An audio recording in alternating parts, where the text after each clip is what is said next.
The Pacesetter training is a regional full-scale exercise that was conducted May 21st through the 23rd in over 51 venues and 65 jurisdictions, participating with the goal of responding to a biological terrorist incident.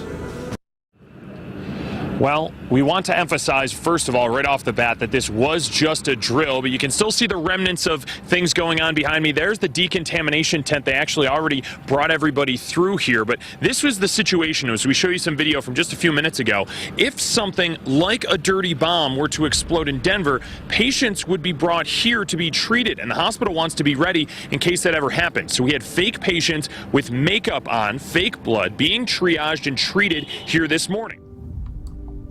So it says here, the National Blueprint for Biodefense.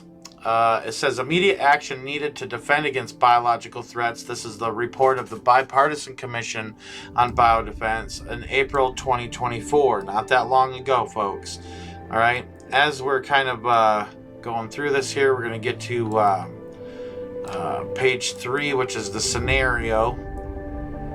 All right. And it says here, the following hypothetical opening remarks by the chair of a congressional joint inquiry provide context for this report by portraying a biological attack sufficient to cause the catastrophic consequences warned of by the Bipartisan Commission on Biodefense.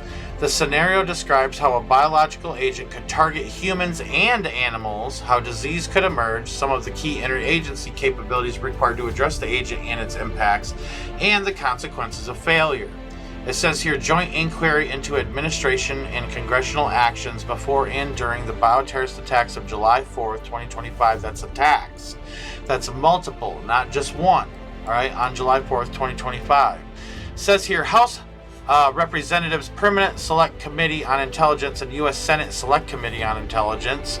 The chair is speaking. This is a war game scenario. I might add that, this is, they're playing this out, It says, I call this first hearing of the joint inquiry to order 9 weeks ago. Some nation or terrorist group, we still do not know who, attacked the nation's capital and other U.S. cities with biological weapons as we celebrated Independence Day. The infectious agent they used killed at least 280,000 Americans and infected at least 400,000 throughout the country in a single day, in addition to the 200,000 dead and 800,000 sickened animals. So this is something that's going to take out humans and animals at the same time. It sounds a little familiar of something that's been brewing in America for a little bit, hasn't it?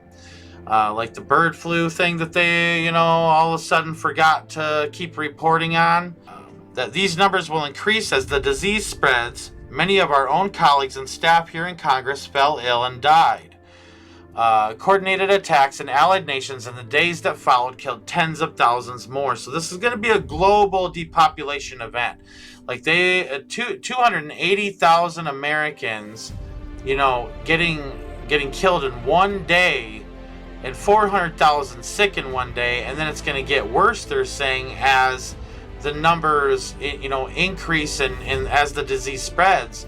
This is a violent contagion here that they're wargaming about. It says here, we are now hearing that the terrorists conducted smaller scale attacks in American cities and localities prior to the July 4th incidents to test our defenses and gauge our responses. These smaller scale attacks went largely unnoticed, and I think that's like your rural areas. They're going to release smaller scale attacks in just these areas where, it's not going to be noticed as much. You know what I mean? And all I know is that I've had a bunch of people this summer coming to me saying, I've not been feeling well, I've been sick. It's something people know that I report on because I really think they have a plan to start a lockdown through another contagion event. It says here, laboratory tests confirmed that Nipah virus was caused by the disease, but we still do not know what methods our adversaries used to infect humans and spread the disease among livestock in rural communities. Well, I'll tell you right now, there was over 140 people that were injected with the needle in France. You know what I'm saying? And then everybody's, going to be gathering for July 4th. You know what I mean? That sounds like a pretty serious situation if you ask me. Festival goers in France were targeted in more than 100 syringe attacks over the weekend. 145 people were jabbed with syringes at different venues across the country during Fête de la Musique. Teenage girls were among the people who ended up in hospital. Most noticed a mark on their body before feeling ill and seeking medical help. Officials have not yet said what was in the syringes. 12 people have now been detained in relation to the attacks. So, with hundreds of thousands of people set to attend festivals in the UK this summer, how can you protect yourself? Generally, the advice is to make sure you're aware of your surroundings. If you see something suspicious, then report it to staff or the police, and don't leave any possessions or drinks unattended.